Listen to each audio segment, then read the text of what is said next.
Sir మీ పేరండి? సతీష్ అండి, ఏం చేస్తుంటారండి? అకౌంటెంట్. అకౌంటెంట్‌గా చేస్తున్నారండి. సార్ ఎలా ఉంది సార్ చంద్రబాబు నాయుడు గారు ముఖ్యమంత్రి అయ్యి 6 మంత్స్ అయింది సార్. ఈ 6 మంత్స్‌లో ఆయన తీసుకున్న నిర్ణయాలు కావచ్చు, పరిపాలనా విధానం కావచ్చు ఏమనిపిస్తుంది చూస్తుంటే? బాగానే ఉందండి, అంతా మంచి రోలరే కదా అతను, ఏ ఎక్స్పీరియన్స్డ్ పర్సన్, అదే ఎక్స్పీరియన్స్ పొలిటీషియన్స్ కాబట్టి బాగానే ఉంది, అంతా బాగానే ఉంది. అంటే గతంతో కంపేర్ చేసుకుంటే ఏమనిపిస్తుంది ఈ 6 నెలలు చూస్తుంటే? కంపారిజన్ అందరూ పబ్లిక్ టాకింగ్ అంతా కూడా వెళ్ళనే చెప్తున్నారు, అది మనం చెప్పేది కాదు కదా. అది ముఖ్యంగా అభివృద్ధి ఎలా ఉండబోతుంది అంటారు ఈ 5 ఏళ్లలో? ఎక్స్పెక్టేషన్ ముందు జాబ్ సీకింగ్స్ వస్తున్నారు యూత్ అంతా, వాళ్ళ ఇప్పుడు పేరెంట్స్ కూడా అదే ఆశిస్తారు ఆయన దగ్గర నుంచి. నెక్స్ట్ ఇది అమరావతి క్యాపిటల్ ఒకటి ఎక్స్పెక్ట్ చేస్తున్నారు. అది లోకేష్ గారు ఎలా పనిచేస్తున్నారు? మరి యువతకి జాబ్స్ ఇప్పించాలంటున్నారు, కంపెనీస్ రావాలంటే ఆయనే కదా మరి. ఆ, ఆయనది బాగానే ఉంది, ఆయన సెక్టర్ వరకు ఆయన బాగానే ఉంది.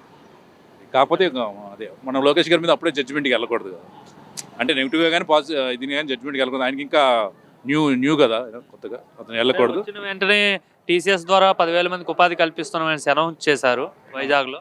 అది బాగానే ఉంది, బాగానే ఉంది. అంటే ఎక్కడగా అటు పేరెంట్స్ కానీ పిల్లలు కానీ ఇప్పుడు ఏంటంటే ఇప్పుడు ప్రజెంట్ పేరెంట్స్ ఎలా ఉన్నారంటే వాళ్ళ పిల్లలకి మంచి జాబ్ సెక్టర్ ఎత్తుకుంటున్నారు, పిల్లలు యూత్ పరిస్థితి కూడా అలాగే ఉంది. మనకి అదే మెయిన్ ప్రాబ్లం స్టేట్కి, ఎందుకంటే స్టేట్ డివైడ్ అయిన తర్వాత మెయిన్ ఫేస్ చేస్తుంది అదే.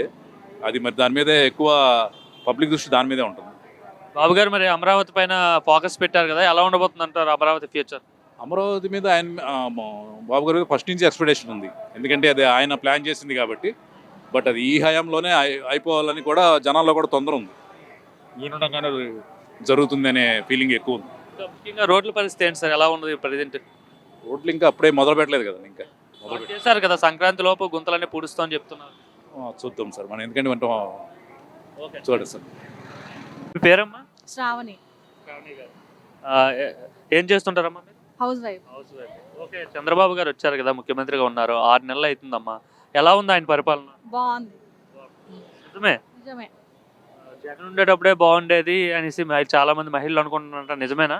ఏం లేదు, నాకు ఇప్పుడే బాగుంది. అంటే ఏ విధంగా? రేషన్ కార్డ్ ఏం రాలేదండి, ఇంకా అప్పుడు ఎన్నిసార్లు ట్రై చేసినా రేషన్ కార్డ్ అనేదే లేదు.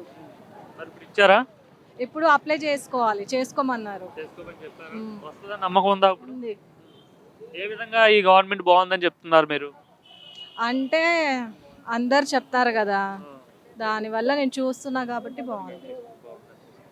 ఓకే, మీకు మొన్న దీపం ద్వారా గ్యాస్ సిలిండర్లు వచ్చాయా ఫ్రీగా? ఆ, అకౌంట్లో డబ్బులు పడినాయా? ఉమ్, ఏమనిపిస్తుంది? ఇంతకుముందు లేదు కదా ఈ పథకం, కొత్తగా పెట్టారు బాబు గారు. అవును, బాగుంది. అంటే ఓవరాల్గా ఎలా అనిపిస్తుంది మీకు? గతంలో ఎక్కడో కూడా అభివృద్ధి లేదని చెప్పేవారు, మరి 5 ఏళ్ళలో చంద్రబాబు గారు డెవలప్ చేస్తారా మన రాష్ట్రాన్ని? చేస్తారు, చేస్తారు. లోకేష్ గారు ఐడియా ఉందా మీకు? అవును, ఆయన ఎలా పనిచేస్తున్నారు? బాగా పనిచేస్తారు. ఓకే, గత గవర్నమెంట్తో కంపేర్ చేసుకుంటే ఏ గవర్నమెంట్ బాగుంది మీకు? గతంలో జగన్మోహన్ రెడ్డి గవర్నమెంట్ బాగుందా, చంద్రబాబు గారిది బాగుందా? చంద్రబాబు గవర్నమెంటే బాగుంది. ఉమ్.